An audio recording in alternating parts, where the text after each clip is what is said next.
Hi, my name is Heidi Easley, and I just want to welcome you to the Accidental Artist.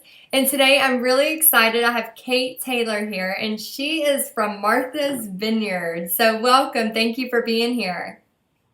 Thank you. It's a pleasure to meet you and to be here with you, Heidi. And Oh, I grew up in North Carolina, so your Southern accent kind of hits home a little bit. Um, but Martha's Vineyard is up off the coast of Massachusetts, so I kind of got this dual personality, the New England and the below the Mason-Dixon line thing going on. that's cool. Yeah, I always forget I have an accent until people point it out. Well, can you tell everyone a little bit about yourself and what you do? Okay, well, let's see. I guess I grew up in North Carolina. We would come up to Martha's Vineyard in the summertime, and I grew up with a family of musicians and artists, and it just kind of that was the path that I was on. I guess my whole life, and I've been a singer and do some songwriting and performing, which I love to do. And I also, when my kids were small, I realized that I wasn't going to be able to do a lot of touring. So I started to do some work on with Shell that grows here on the vineyard. And so I've been, there's been the kids are all grown up now, and the Shell I've been working with for all this time, and it's been quite an adventure for me. And the shell I use is we started out with this shell. It's the quahog shell, clam shell. It's a hard shell clam. Mm-hmm. And we noticed that the native people, the Native Americans, were using that shell to make beads, and they used them as a means of communication. And they had no written language, but they would use these beads. They would weave them into belts and message strands, and then it was sort of like a Morse code. Other folks could interpret what the symbols were that were encoded into these strands. And my husband and I and our friend Joan, we saw these beads in the museums, and we really wanted to have some. And we realized that there wasn't anybody making them anymore. They'd gone out. They had been out of service. Nobody had made any for about 100 years. So we kind of, by trial and error and reading up on how they used to do it, we started to make the beads. And that kind of led us down this path of this whole adventure of working with the shell and making things we starting to use other materials. So, then it became somewhat of a cottage industry. So I think is that what you saw of mine when you were out looking around for artists to talk to, and you came upon my Facebook page? Is that what it was? Yeah, I think I came up on your website, and yeah, I just noticed the really cool, because at first I saw the music stuff. You could immediately tell, you were musical, but then I saw your necklaces and your jewelry that you were making. So that's what drawn me to you. I see. Okay, great. Well, thank you so much for being interested in them, because there's something about the material that really drew us to it, and I appreciate that you liked it too. Oh, it's so pretty. And what was the significance? Wasn't there something significant with the people who used to use the shells that you were telling me the other day? Yeah, well, they were used by the Native Americans. This particular shell with this purple color was most of the beads were used by the native folks probably from Delaware up through the upstate New York and Long Island and Cape Cod. And they were used, like I said, they were woven into message strands or belts. I wonder if we actually made a belt for I'll send you a picture so you Okay. can, maybe you could send a picture, because we made a belt for the people of our hometown. And it's where I live is the home to a tribe of Native American people called the Wampanoags. And well, let's see, the beads that they use. Hold these up. Let's see. Do you see the purple and white beads there? Can you see those? Be real still. Let me see. Oh, yeah, I see them. Yeah, those were the types of beads that they used to weave into these belts, and into the belts were these symbols that they could. It would be sort of trigger their oral history. You know, the symbols would remind people of the story and their history, and it was very important to the native folks. And then when the colonists arrived, they had better bead making technology. They had needles and awls and had, you know, a better, easier way of making beads, drilling them. And so it became a bit of a cottage industry for the colonists. And it ended up being, I mean, when you hear about wampum bead, you hear about, you know, a lot of times people will think that wampum is a trade item, you know, it's money. And it became a trade item because of the value of them to the native folks. So and before the colonists had their own coins, they had wampum beads, and you could get a ride on the Staten Island ferry. You could pay for it with wampum, or you could pay your tuition to Harvard, University with wampum, or your taxes, your Massachusetts state taxes. So wampum was used quite a bit. It was like the beginning of the economic system of the country. And then eventually, money, and we got coins, and sort of the people didn't use wampum for trade anymore. So, but when we saw the beads, we really wanted to have some, and we had seen that the shell that they were made out of was the same shell that grew around where we lived. So we got some idea of how current lapidary tools. And we started to drill and cut the shell and grind it, and there we have it. Now that was the beginning of the 70s, and so here it is, 2015. We're still turning them out. Do people know? Do they know the significance of this bead when they buy it, or they just see it and love it? And then is there like a story that you send with them? Well, I do think that people are drawn to the material because it's warmish, and it just feels very good, and it has a really nice vibe to it. But it's been our intention, as we've been making the beads and making them available to people, that we wanted them to know about the history of them, because as much as they are jewelry, they really are there's something much deeper than that about them, right. And the history of them, and the use of them, and the traditional uses of them, and so we try to honor that with everything that we do with the beads. Yeah, that's great. I love that. Well, I know on the phone the other day, I love the story you told about your family on the radio show in Raleigh, North Carolina. Can you talk to our viewers about how that moment kind of made you realize that anything was possible? Yes, I'm really happy to tell you about that. Well, my brothers, when we were in high school in Chapel Hill, my brothers had a band, and they called themselves the Fabulous Corsairs. And their motto was, "The sound that abounds with musical style." And they played all over the state. They played at frat houses, they played at proms, and they played, they did pretty well. They played for a long time. And they were writing their own tunes, and they went to Raleigh and made a recording of some of their songs. And then they got played on the local AM radio station, which was at the time, I don't know if it's still there, but it was WKIX, and it was the big AM radio station where all the hits were played. And it just gave us the feeling that, anything was possible. You could write a song and go into a recording studio, and your song could get on the radio. And it was very empowering. It was, really nice feeling about it. Yeah, and music's big in your life too. Have you done 3 CDs or something? Is that correct? Well, I made my first record in 1971, and it's called Sister Kate. I went out to Los Angeles and made that. My producer was a guy named Peter Asher. And then in 1976, I made a record that my brother James produced. And in 1978, I made a record down in Muscle Shoals, Alabama. And then I had my 2 daughters and my greatest hits. And I didn't make another record until I started one in 1995, and it came out in I released it myself in 2002.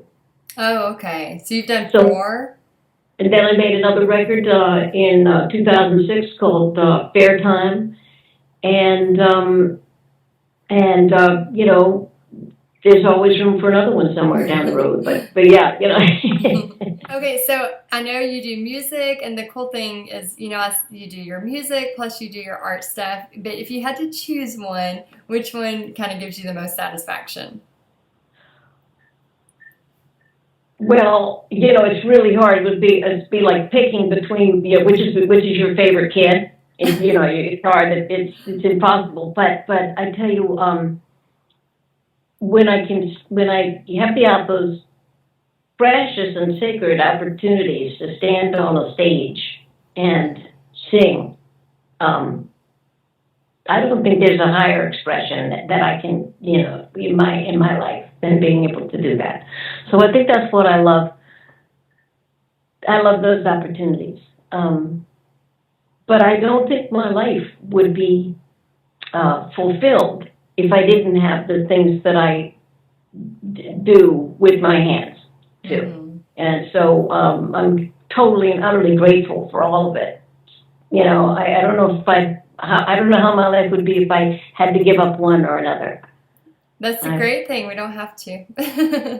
Yeah, that's right. We don't have to. Yeah, I Thanks. love that you're able to sing too. Like, I always wish, in another life I could carry a tune, a note, because I can't carry a note to save my life. And I'm always like, one day or in another lifetime, maybe I can be a singer. There you go. Well, you know, sometimes I think, you know, that everybody can sing. And Really? it's just you know, you might have been told in some other lifetime that you couldn't. And so, you know, you don't give yourself permission to do it. Mhm. And Oh, it is a scary. I try, but people don't like Uh, it. You know, it is a scary thing, but that's part of the beauty of art, I think, too, Yeah. is that you know, you kind of push out of your comfort zone a little bit and do something daring, and that's part of the beauty of it, because you really learn a lot when you do that. Yeah, and that's a great thing. I'm trying to tell as many people as possible that, just because you can't draw or just because you can't, make pottery doesn't mean that you can't have art enrich your life. So you're a perfect example. You not only do music, which is artistic, but you also make things as well. So that's great. Yeah, you know, I had never done any painting, and somebody came to me a few years ago. They came to visit nearby, and they were in the yard doing some, you know, plein air painting, and they invited me to come along. I said, "There's absolutely no way. I'm not going. You know, I had never done painting, and I had never, you know, it had never occurred to me to do it, and it was utterly terrifying." And they said, "Oh, come on, it's, you know, I'll set you up." You know, she set me up with the canvas and the paints, and she said, "You know, just, you know, don't worry about it, just come and do it." So I did, and it was so much fun. I had the best time. And now I've been doing paintings. I've been in a show, and uh, Awesome. paintings hanging on people's walls. So, you know, it's nice. It's nice, you know, when you never know what, Hmm. you know, that's the beauty of it too, is that you never know. And then also the fantastic and fabulous thing about it is that, you know, like with this shell that I work with, or with musical notes, or with the canvas and the paint, you know, everybody does something different and unique. And there's no judgment. You know, it's just really fascinating how people use these materials in their own way. And it's like they have their own, you know, gift to bring to it. And it's, you know, it's fascinating. And I love Hmm. it. Yeah, I love that too. I know with my business, I teach the same painting, but every single time. Like, I have a painting event tonight, but they won't all turn out the same. And when we do our group picture, I just sit there for a minute before I take the picture and just kind of take it all in because I love seeing their personalities come out. It's pretty cool. Yeah, that's so good. So you teach all ages? Oh, yeah. Well, I teach kids at school, kinder through high school, and then I have a painting business. I teach adults. Well, I have kid events too, but mainly adult events. Nice. Yeah, and it's the, beginner where no experience. So it's kind of cool to see Yeah. somebody who's never touched a paintbrush and, like you said, they try it and then they're like fascinated with it. So, Yeah, that's so cool. What a nice thing to do oh, for it's you. so fun. So fun to Yeah. open up a door and people, for people and let Yeah. them walk through. It's a really cool thing. Oh, thank you. Yeah, it never feels like work, that's for sure. You're the art goddess. You're So, the creative goddess. It's so nice. oh. So who would you say, Kate, who inspires you? Wow. Well, I think inspired a lot by a lot of different people and places and materials and that's a very good question, and I suppose my first inspirational person was my parents. My mother's very creative. She's an artist and she's a singer, and my dad had a poetic side to him, and was incurably romantic. Even though he was a doctor and studied science and was a professor of medicine and all of that, but he had a real poetic soul. And I'd say my brothers inspire me. Mother Nature inspires me. My friends and the different kind of music that I grew up with, country music, gospel music, R&B, rock and roll. I don't know. It's a good question. I'll have to think about it some more. Let me just stay tuned. I might come up with something really great for you that'll help you. That'll help others too. But it's life is an inspiration. Mm-hmm. Yeah, it's so true. Yeah, just looking around and seeing things in nature. So true. Yeah. Well, you've been kind of immersed in that with your building the Garden of Eden with your kids since this. Yes, for the viewers, before we started this interview, I was telling Kate about we're turning the cafeteria and the gym into the Garden of Eden for our spring performance. So it has been, very, very inspirational. It's been a little crazy, a lot of fun. Well, Kate, can you tell us a story about a time, and it can be with your music career or your art career, can you tell us a story about maybe a project you've worked on that was really inspiring, that maybe had like a good story to it that you want to talk about? Well,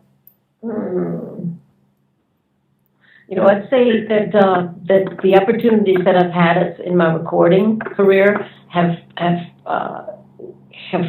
really been incredible. I worked with some amazing artists in Los Angeles when I was making that first record of mine. I was about 19, 20 years old, and I got invited out there to make this recording, and it was such a great time to be in Los Angeles. There was it was just sort of the beginning of a new era of music in America, and there were Carole King and Joni Mitchell and my brother James and Jackson Brown and Linda Ronstadt, the guys that started that were in the Eagles, and all these people. I was hanging out with them, and a lot of them came and played on my record.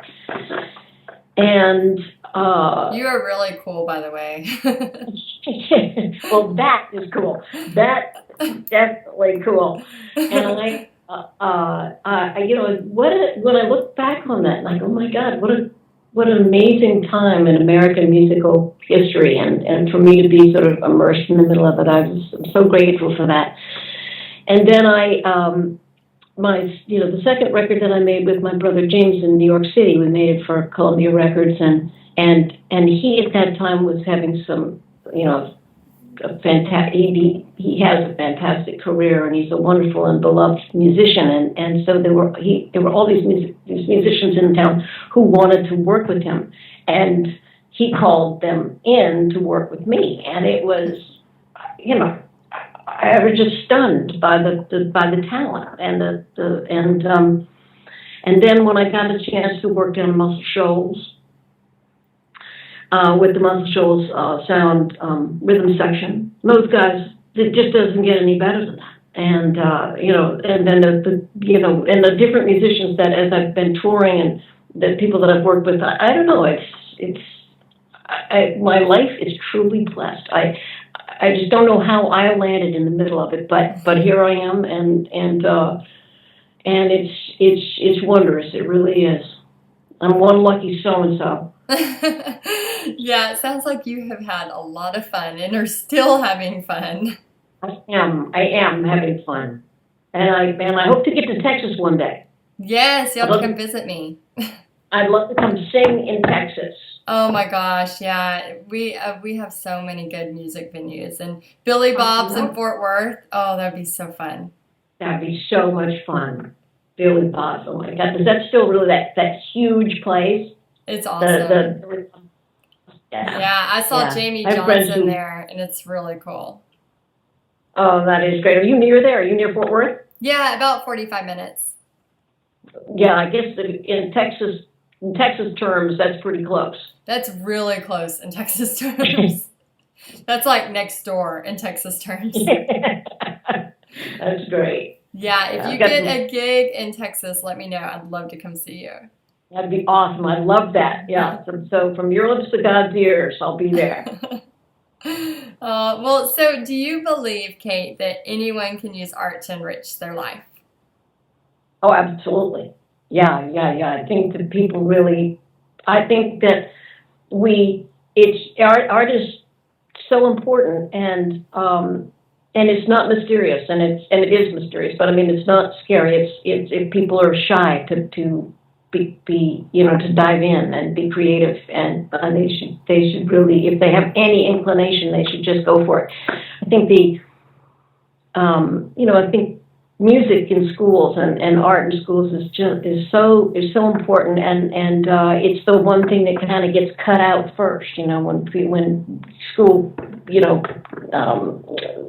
when people are trying to figure out how to work a budget, and sometimes the first thing to go is the arts, and it's so sad because that's what kids need is an avenue of expression, and to be able to get to know each other by through the art that they do, and it sort of levels the playing field, and it brings people together, and it inspires folks and lifts people up.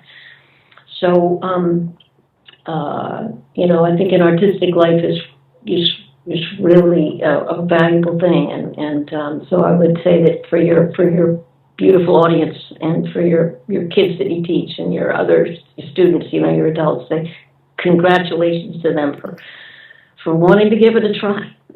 It's really fun. It is. So what advice, Kate, would you give someone who maybe has never tried art? They're a little scared. What first steps would you tell them? Just dive in. Just do it.